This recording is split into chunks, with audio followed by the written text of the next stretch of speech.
So kakapasok lang ulit ni Sol dyan, pinalabas namin doon sa may garden at pumup siya doon. At ngayon lang niya inubos, ngayong tanghali, inubos niya yung kalahati or one-third ng food niya kagabi. Eh, pero maganda naman ngayon dahil hindi ko siya binasa, hindi ko nilagyan ng water. Dry lang, kaya hindi napanis ito. Kasi napapanis lang naman yung SDN natin kapag more than 2 hours na binabad sa tubig. Ginagawa ko yon para maging mas palatable, mas magugustuhan ng aso pagkabasa ng tubig. Pero magsisimula na kasi ang bacterial growth kapag binasa na sa water.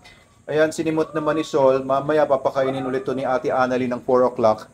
At hopefully, ubusin pa rin niya yon. Yan, medyo nabitin naman siya sa kinain niya ngayon kasi tira na lang yun ng kagabi.